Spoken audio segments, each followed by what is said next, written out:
Class 12th students, accounting ratio illustration number 16। 15 तक पिछली video में आपको कराई थी। 16 का ए पार्ट अगर हम देखें तो करंट लायबिलिटीज़ दे रखी है 350, its current ratio is 3:1 and acid test ratio is 1.71। Calculate the value of current assets, liquid assets and inventory. हमें क्या दे रखी है? करंट लायबिलिटी, एक दे रखा करंट रेशो। सबसे पहले इस तरह के क्वेश्चन में हम क्या करेंगे, करंट रेशो का फॉर्मूला लगाओ।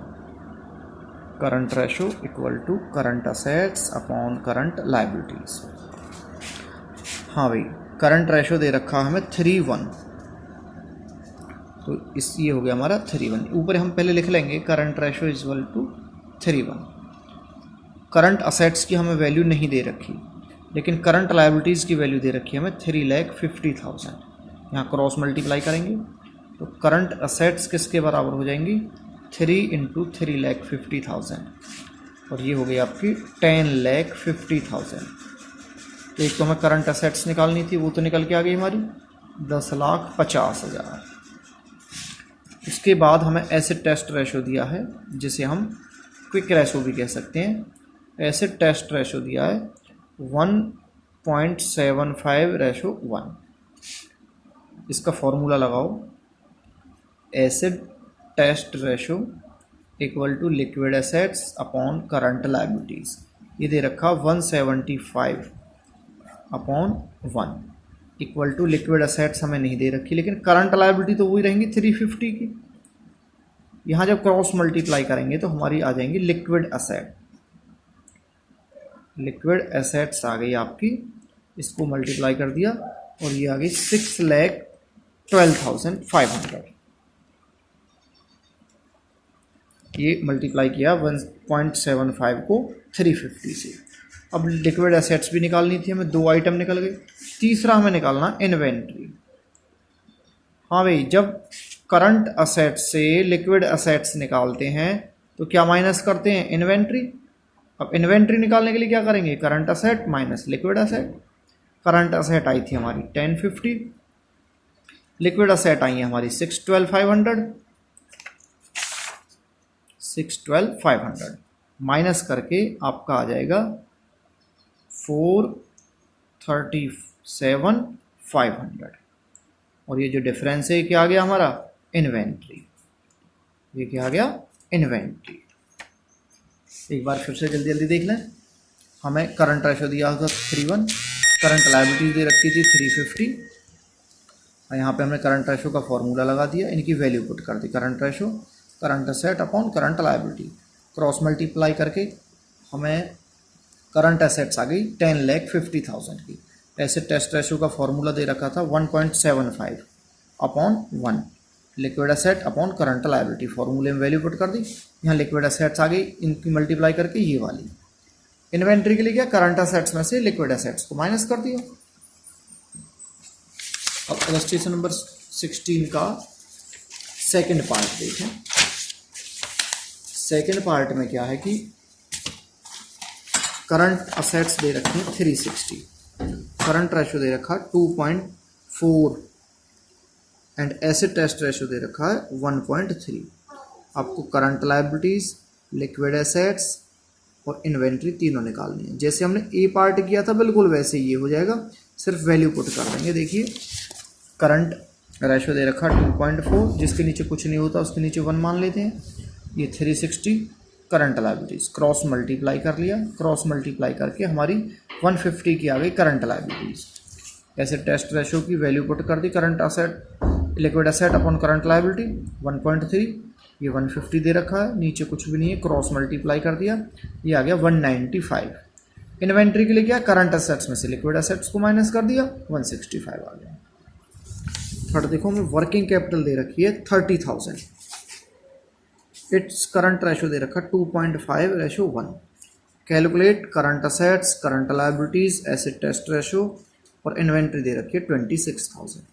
अब आप देखेंगे हमें ये दे रखा 2.5:1, तो ये क्या हो गया? करंट असेट्स हो गया, और ये आफ्टर में जो 1 है ये हो गया करंट लायबिलिटी। अगर हम दोनों का डिफरेंस करते हैं तो कितना आ जाएगा? 1.5। उसे क्या बोलेंगे? Working capital. तो यहाँ देखिए इस तरह से करंट रेशो दे रखा 2.5। अगर हम 1 को करंट लायबिलिटी मान लेते हैं तो 2.5 आ जाएगा करंट असेट। तो दोनों का जो डिफरेंस है वो वर्किंग कैपिटल आ गया 1.5। If working capital is 1.5 then current assets 2.5। If 1 इस तरह से हो गया।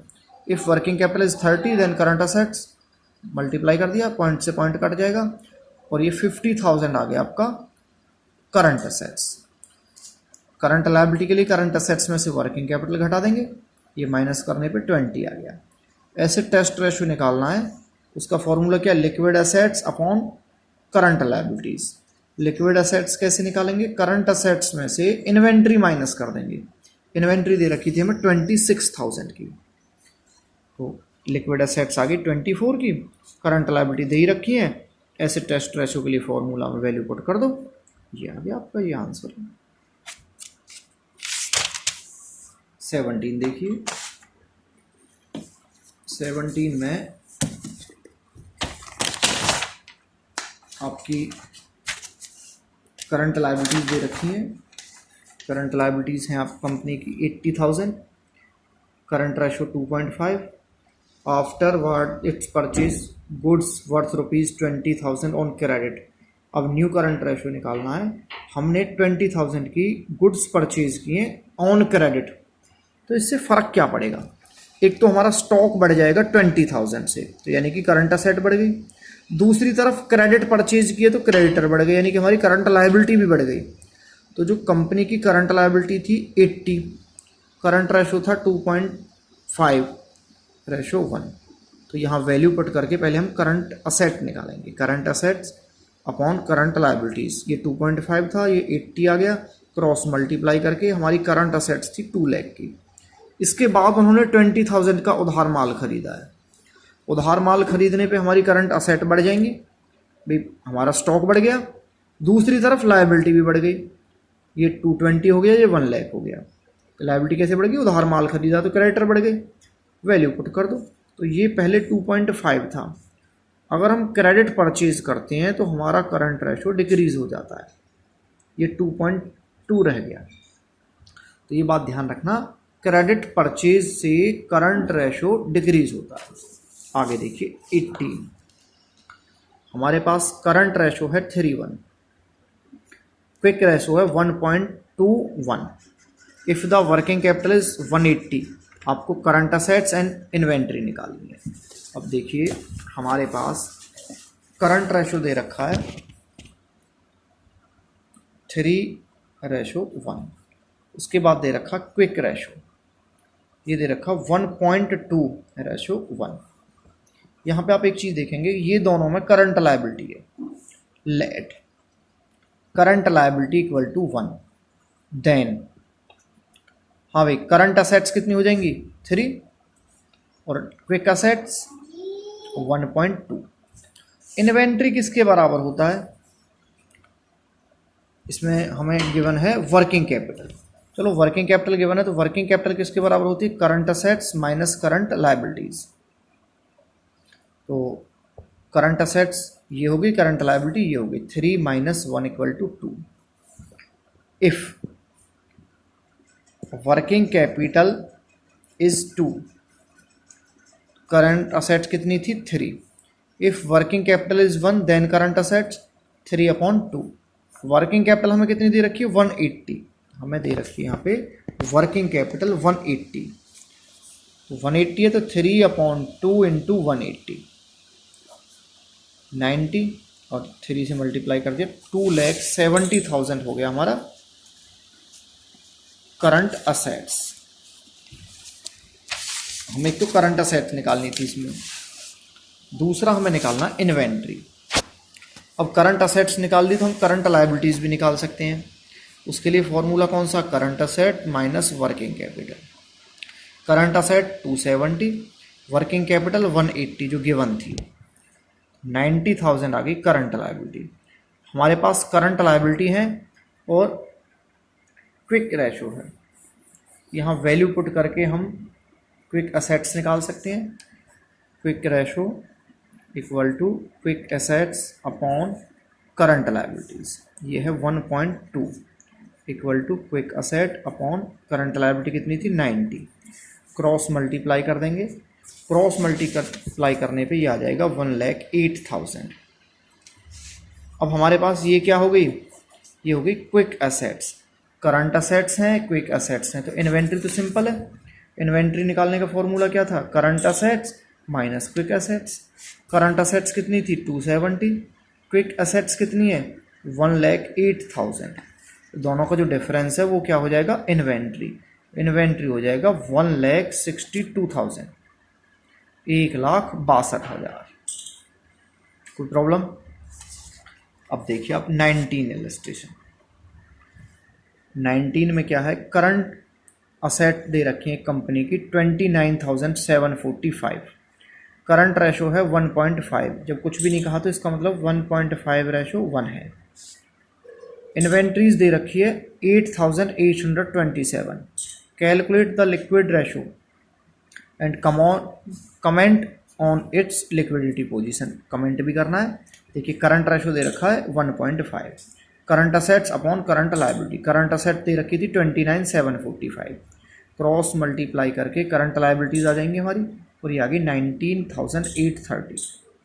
Liquid ratio, liquid asset upon current liabilities, liquid assets, current assets में से अगर इन्वेंट्री माइनस कर देंगे तो लिक्विड असेट्स आ गई हमारे पास। लिक्विड असेट्स ये हैं, करंट लायबिलिटीज हमने निकाल ली थी, लिक्विड रेशो निकल जाएगा, सिंपल है, फॉर्मूले में वैल्यू पुट कर देंगे।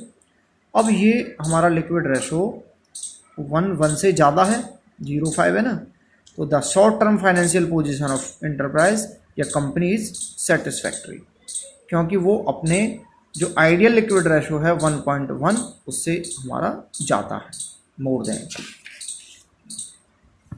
20 पे आओ, हमें दे रखा है क्विक रेशो 1.8, करंट एसेट दे रखी है 80,000, क्लियर। करंट लायबिलिटीज दे रखी है 30, आपको इन्वेंट्री निकालनी, कोई दिक्कत नहीं है। देखो क्विक रेशो दे रखा है और करंट लायबिलिटी दे रखी है, तो यहाँ हम क्विक असेट्स निकाल सकते हैं बड़ी आसानी से। कैसे निकालेंगे, क्विक रेशो का फॉर्मूला लगा दो, लिक्विड एसेट्स या क्विक एसेट्स एक ही बात है, liquid asset upon current liability. Value put कर दी, ये 30 है, ये 1.8 है, क्रॉस मल्टीप्लाई कर दिया, लिक्विड एसेट आ गई 54,000। इन्वेंट्री के लिए क्या होता था, current asset minus liquid asset, current में से लिक्विड एसेट माइनस कर देंगे, 26,000 आपका आ जाएगा इन्वेंट्री। कोई प्रॉब्लम नहीं है। 21 पे आओ, एक्स लिमिटेड की जो इन्वेंट्री है वो दे रखा 1,12,000, लिक्विड असेट दे रखे हैं 128, दोनों को प्लस करेंगे तो करंट असेट आ जाएंगे। क्विक रेशो दे रखा 1.6, वर्कआउट करंट रेशो। देखो पहले लिक्विड असेट दे रखी है और हमें क्विक रेशो दे रखा है, इसकी हेल्प से हम करंट लायबिलिटीज निकाल लेंगे। कैसे निकालेंगे, देखिए quick ratio equal to liquid asset upon current liability. Quick ratio दे रखा था इसमें 1.6, करंट निकालनी है, लिक्विड एसेट दे रखी थी 128 upon current liabilities, cross multiply कर देंगे तो 1.6 into current liability equal to 128। अब करंट लायबिलिटी के लिए मल्टीप्लाई हो रहा तो वहाँ डिवाइड हो जाएगा अपॉन 1.6। जब यहाँ पे इससे डिवाइड करेंगे तो ये करंट लायबिलिटी आ जाएंगी आपकी 80,000। हमारे पास करंट लायबिलिटी है, लिक्विड एसेट है, इन्वेंट्री है, तो करंट एसेट्स कैसे निकल जाएगी, liquid asset plus inventory. Liquid asset दे रखी थी आपकी 128, इन्वेंट्री दे रखा था 1,12,000, तो यहाँ पे करंट असेट आ गई आपकी 240। हमारे पास करंट असेट्स हैं, करंट लायबिलिटी है, निकालना क्या है, current ratio, current asset upon current liability, 240 upon 80, 31 आ जाएगा यहाँ पे। एक बात और ध्यान रखना, आप जब भी क्वेश्चन करोगे चाहे रफ में करें या फेयर में करें, आप ये शॉर्ट में मत लिखना। सिर्फ यहाँ फॉर्मूले में चलो आप लिख सकते हो जब यहाँ मल्टीप्लाई करना हो, बाकी जब यहाँ जैसे करंट असेट्स ही लिखें तो ये आपको पूरे लिखने हैं, शॉर्ट फॉर्म नहीं लिखनी है। ये सिर्फ समझाने के लिए टाइम कम लगे इसलिए मैंने लिखी है। अब बात करते हैं 22। करंट रेशो दे रखा 3.5, क्विक रेशो दे रखा 2:1, एज्यूमिंग इन्वेंट्री दे रखा है 24। आपको करंट असेट निकालनी है, टोटल असेट निकालनी है। देखिए इस वाले क्वेश्चन में हमें दे रखी है current ratio and quick ratio. तो यहाँ पे हम देखते हैं, पहले हमने लिख दिया करंट रेशो, ये दे रखा है 3.5:1। उसके बाद दे रखा हमें क्विक रेशो 2:1। अगर हम let current liability equal to 1, तो करंट लायबिलिटी तो ये है दोनों में, ये करंट असेट हो गई, ये क्विक असेट हो गई या लिक्विड असेट हो गई। देन करंट असेट कितनी होगी 3.5, लिक्विड असेट कितनी होगी 2। इन्वेंट्री कितना हो गया, इन्वेंट्री हो गया current asset minus liquid asset. तो करंट असेट में से लिक्विड असेट माइनस कर दी, ये आ गया 1.5। अब क्वेश्चन में आ जाओ, 1.5 यहाँ पे आ गया आपका इन्वेंट्री। इन्वेंट्री 1.5 है तो करंट असेट कितनी थी 3.5। If 1 then 3.5 upon 1.5। If inventory 24,000 multiply कर देंगे, मल्टीप्लाई करने के बाद आ जाएगा 56,000। ये आ गई आपकी इन्वेंट्री। आपको क्वेश्चन में दूसरा निकालना था करंट लायबिलिटीज़। अब हमारे पास करंट लायबिलिटी तो हम किसी भी फॉर्मूले से निकाल सकते हैं। चलिए करंट रेशो दे रखा है ये वाला, करंट असेट्स हो गई 56,000, करंट एसेट दे रखी है तो वैल्यू पुट कर देंगे करंट रेशो में। करंट रेशो में करंट असेट अपॉन में करंट लायबिलिटी आती, क्रॉस मल्टीप्लाई करते और ये 16,000 आ जाता। कैसे करते चलो उसे भी देख लो। Current ratio equal to current asset upon current liabilities, ये दे रखा था 3.5:1। करंट असेट हमने निकाली थी अभी क्वेश्चन में 56 upon current liability, current cross multiply हो जाता 3.5 इंटू CL अपॉन इंटू में 56, तो CL कितना हो जाता 56 अपॉन 3.5। इसे जब मल्टीप्लाई करते तो 16 आ जाता, 16,000। ये आपका 16,000 आ गया। 23 में देखिए करंट असेट्स दे रखी हैं आपकी 50,000, इन्वेंट्रीज दे रखी हैं आपकी 13, prepaid expense 1,000 and working capital is 30। अब हमें करंट असेट्स दे रखी है, वर्किंग कैपिटल दे रखी है, तो बड़े आराम से हम क्या निकाल सकते हैं current liability, current asset minus working capital. तो करंट लायबिलिटी आ गई आपकी 20, पहले हम वही कैलकुलेट करेंगे। दूसरा लिक्विड रेशो निकालना, तो लिक्विड एसेट्स चाहिए, current assets minus inventory minus prepaid expenses, ये माइनस करके 36 आ गया, लिक्विड रेशो निकल जाएगा 24। वर्किंग कैपिटल दे रखी है 250, टोटल डेट्स दे रखे हैं 4 लाख, लॉन्ग टर्म दे रखे हैं इतने 320। तो टोटल में से लॉन्ग टर्म माइनस करेंगे तो करंट लायबिलिटीज आ जाएंगी। Total debts minus long term debts 80,000। Current assets कैसे निकालेंगे, working capital plus current liabilities. हमें निकालना है क्विक रेशो। अब उसके लिए क्या चाहिए, हमें क्विक असेट्स चाहिए। क्विक असेट्स का फॉर्मूला क्या, करंट असेट्स में से हम माइनस कर देंगे इन्वेंट्री एंड प्रीपेड एक्सपेंस को। सिंपल है, इसके बाद तो हो जाएगा। तो 24 तक आपको ये अच्छे से कर लेनी है। कोई प्रॉब्लम आए तो पूछ लेना, उम्मीद है कोई प्रॉब्लम आएगी नहीं आपको।